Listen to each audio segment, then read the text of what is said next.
Hi, my name is Kiu-wai. I'm a postdoctoral research fellow in Australia-China Institute for Arts and Culture, Western Sydney University. In this short talk, I wish to expand my research from a general Asian ecocinema focus to films that address the Anthropocene more specifically. To do so, I will focus my talk on what I call speculative cinema, which is derived from recent discussion of speculative fiction as a genre and to discuss some of their specific features. Until recently, speculative fiction has been a rather underdeveloped genre in the Chinese and broader Asian literary scenes. As Chinese science fiction writer Liu Cixin points out, science fiction, or more broadly speculative fiction, has never gained much respect in China and has long been dismissed as a branch of juvenile literature. I think the same case can be said in the broader Asia. However, in recent years, things have slightly changed as more and more Asian science fiction novels have been translated into English, and some of them gaining international awards. We are also seeing some of them being adapted into big budget films and TV series. In March this year, Amazon has announced turning Liu Cixin's The Three Body Problem into a three-season series, investing $1 billion US budget in its production. We can confidently say that we are entering a new golden age in the study of speculative fictions, and Asian science fiction writers have been increasingly addressing environmental issues in their work. In this presentation, I wish to discuss some features I identified in recent speculative films, particularly in the context of recent Asian eco-cinema. First of all, I'd like to argue that speculative cinema is a genre in which its narrative and aesthetics can be seen not only in fictional films but also in documentaries. Secondly, my presentation aims to show that speculative cinema has facilitated in reimagining Asian identities in the Anthropocene epoch, which often results in deterrotorialized cosmopolitan identity constructions as contrast to the nationalistic sentiments one would expect to find in Chinese science fiction novels. Thirdly, I argue that speculative films do not simply speculate the external future world, but reflect also the anxiety and grief of people in the contemporary world, particularly present people's sense of solastalgia and their anticipated ecological grief. In fact, there has already been quite a bit of discussion and theorization of speculative aesthetics over the past few years, but dominated mainly by the discussion centering on speculative realism, which can be seen in the works of Graham Harman, Steve Shapiro, and Catherine Hales, and others. They see speculative aesthetics generally as the aesthetic expression and practice of speculative realism, and explore aesthetics that shift beyond human-centeredness and towards aesthetic experience that does not rely on the centrality of human senses experience. The focus of my talk today, however, will be a more general examination of how speculative or futuristic elements are seen in both fictional and documentary film narratives and practices. As advocated by Juan Salazar, documentary cinema could be thought of and practiced not just as a creative treatment of actuality, but also one of possibility or potentiality. His 2015 film, Nightfall on Gaia, is a speculative ethnographic documentary that sets in the Antarctica. It illustrates how multiple temporalities can be constructed within a documentary, and its speculative elements also blurs the boundaries between fiction and reality, as well as past, present, and future. To give another example from Asia, Chinese journalist Jing has made a phenomenal environmentalist documentary, Under the Dome, investigating China's smog in 2015.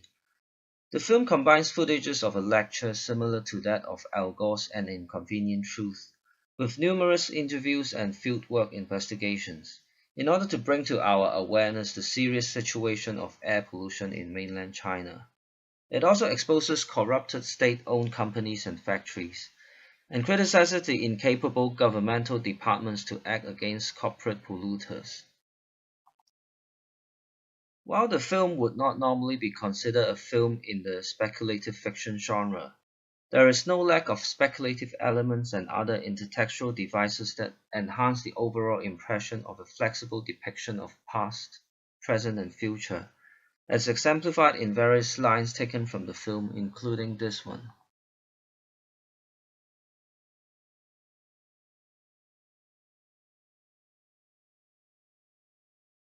Giving her TED format speech in a futuristic, culturally blurred lecture hall setting, we constantly get the sense that we are blending past, present, and future together because of the content of her talk that reassesses the past, reports the present, and speculates into the future. Jing also explains where the title of her films comes from. After showing the statistics of days in Beijing with high air pollution rate, she tells us that over half of the time in a year she would have to keep her infant daughter home like a prisoner, in order to ensure the pollution does not affect her health. Living in Beijing to her is the same as living in the fictional small town enclosed by an invisible dome in the American sci-fi TV series Under the Dome.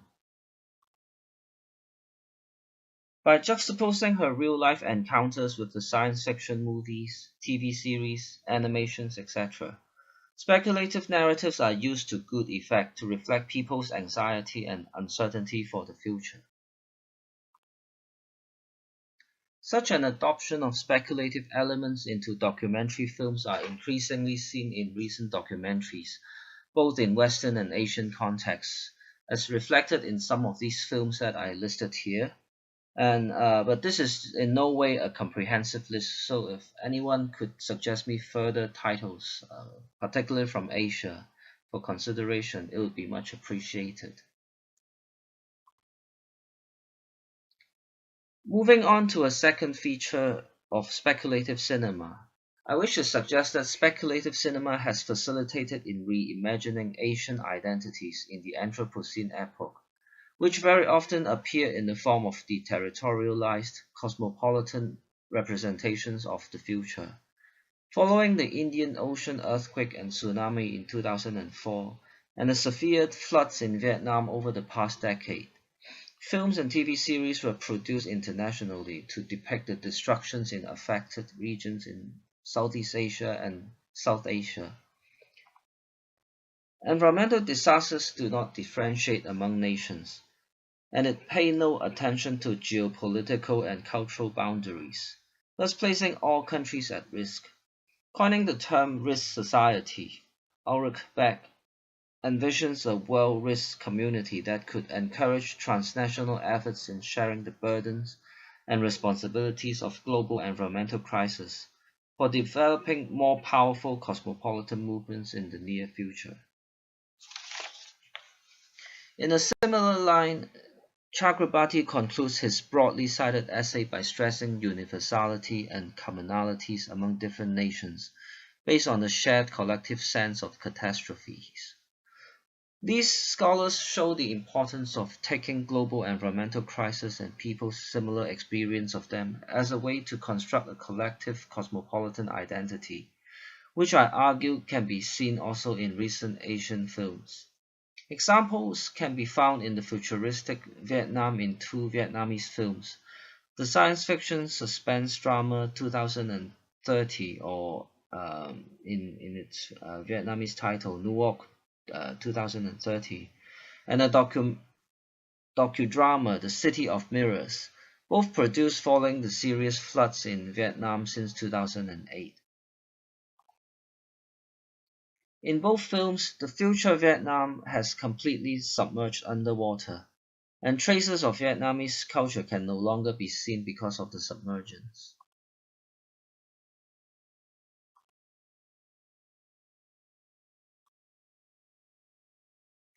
In NUOC 2030, major parts of the film takes place in deterritorialized, culturally ambiguous spaces such as the ocean and the boat.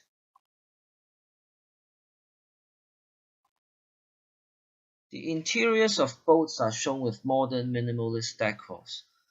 The attempt in blurring cultural specificities are shown in the globalized liminal spaces that are commonly used to represent post-disaster Southeast Asian environments in recent films. And I argue this is a way to redefine themselves via deterrotorialization and linking oneself with the broader world who are experiencing the global environmental crisis collectively in the Anthropocene. Very often, music is also used to enhance the atmosphere of such culturally blurred spaces. In the case of 2030, Debussy's Clair de Lune is played throughout the film to further strengthen its cosmopolitan aura. Another Chinese documentary, Zhao Liang's Behemoth 2015, borrows its title from the ancient mythological beasts mentioned in the Bible's Book of Job and various other literary sources to be a metaphor that reflects the massive damages coal mining has done to the natural landscapes, nomadic lifestyles, and physical health of the workers in Inner Mongolia.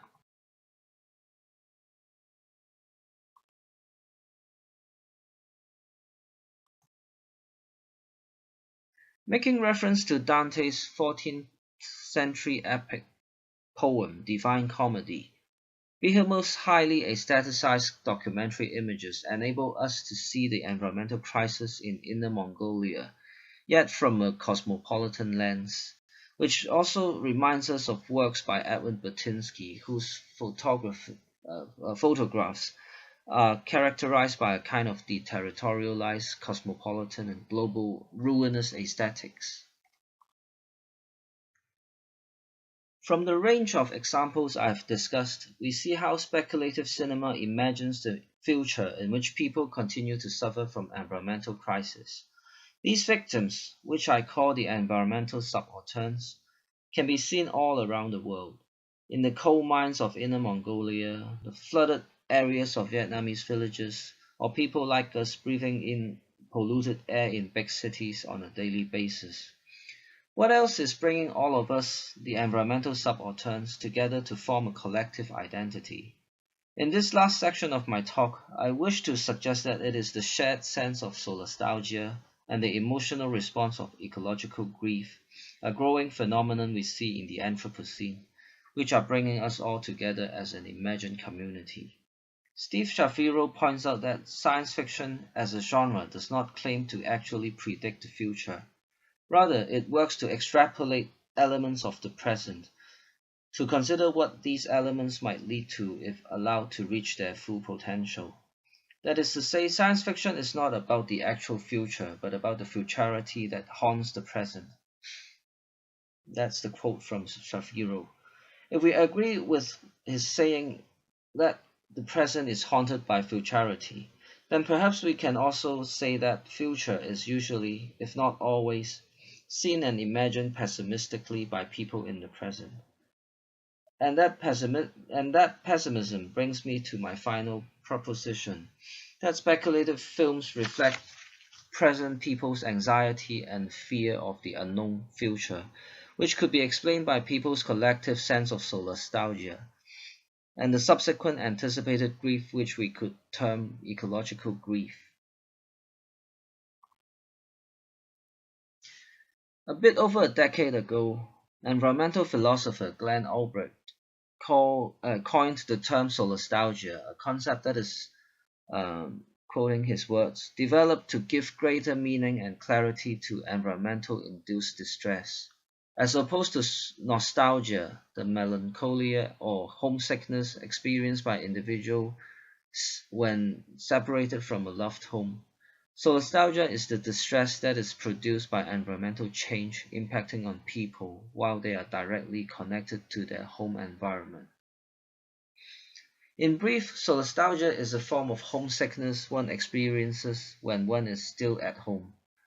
If nostalgia is about yearning for the return of something in the past, solastalgia is more about the present anxiety for losing something in the near future.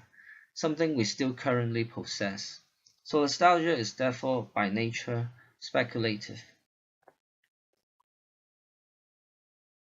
Closely connected to that is the emotional response environmental studies scholars Alice and Consolo call ecological grief, in which they define as follows: the grief felt in relation to experienced or anticipated ecological losses, including the loss of species, ecosystems, and meaningful landscapes due to acute and chronic environmental change.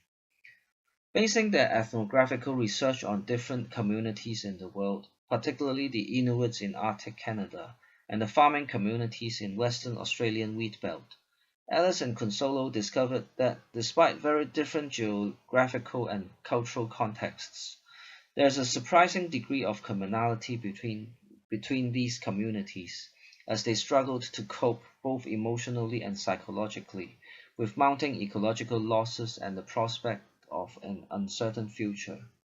Alice and Consolo goes on to suggest that this type of grief often lacks an appropriate avenue for expression or for healing.